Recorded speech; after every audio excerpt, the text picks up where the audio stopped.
Bonjour, bienvenue sur le plateau de Ternet. Nous recevons aujourd'hui Ronan Vigourou, responsable des bonnes pratiques à l'Union des industries de la protection des pentes, UIPP.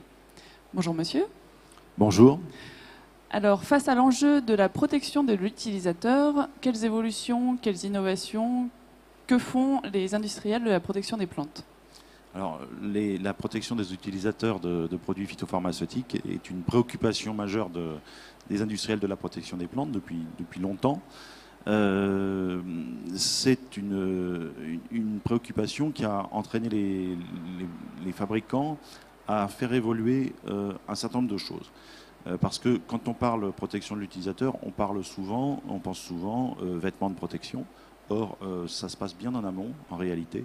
La question, c'est comment est-ce qu'on fait pour, à la limite, ne pas avoir besoin de ces vêtements de protection qui sont souvent contraignants, mal perçus, etc.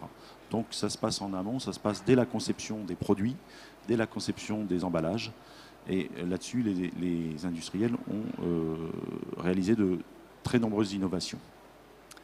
Donc, vous parlez emballage, produit, au niveau de la formulation du produit même, on a assisté à quelques évolutions ? Oui, alors la première évolution, évidemment, c'est le profil toxicologique des produits. On essaye, et tous les industriels sont mobilisés là-dessus, de trouver des solutions qui aient un profil toxicologique plus favorable, des meilleurs classements.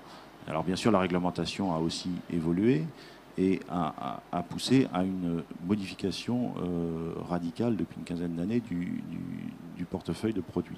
Donc trouver des formulations, des molécules et des formulations qui ont un classement toxicologique plus favorable, ça c'est la première des choses. Également des formulations qui soient moins exposantes, par exemple on assiste à une quasi-disparition des formulations poudre au profit de formulations granulées dispersibles qui, vous savez, un petit peu comme dans les machines à laver, maintenant ce ne sont plus des poudres, ce sont des granulés qu'on a. C'est-à-dire ça émet beaucoup moins de poussière et c'est beaucoup plus facile à manipuler, beaucoup plus facile, l'emballage est plus facile à vider, à nettoyer, etc. Donc ça c'est une formulation qui est moins exposante. Et l'autre innovation directement sur le produit, c'est son emballage. Puisque les principaux membres de l'association UIPP ont sorti des emballages qui sont beaucoup plus faciles à vider, qui sont sans opercule, puisqu'on ne sait pas quoi faire de l'opercule quand il est souillé, c'est toujours compliqué.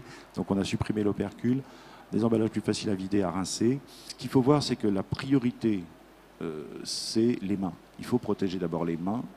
Il faut protéger les mains contre les produits phytopharmaceutiques, puisque les mains, ça représente à peine 5% de la surface du corps, mais c'est 60 à 80% des contacts. C'est avec les mains qu'on manipule. Et la peau des mains est la première à protéger. C'est ça qui est le plus important à protéger. Et là, il faut utiliser des gants en nitrile. Pour le reste, tout dépend de la situation de travail et il y a souvent besoin simplement d'un vêtement couvrant.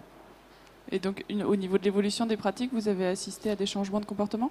Alors, effectivement, je dirais que depuis une dizaine d'années, les comportements ont largement changé. Je me souviens quand j'ai commencé, il y a quelques années, si on demandait à un agriculteur « est-ce que vous vous protégez ?» Il disait « oui, je mets un masque ». Et en fait, le masque respiratoire est rarement la priorité. Il y a presque plus de poudre, comme je le disais dans le passé. Le masque respiratoire,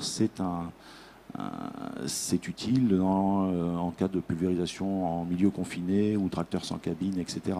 En réalité, dans l'immense majorité des cas, ça n'est pas la priorité. La priorité, c'est la protection des mains. Et aujourd'hui, nous voyons une grande évolution.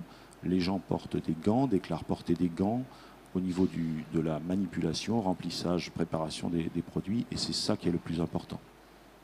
Merci, monsieur Vigourou.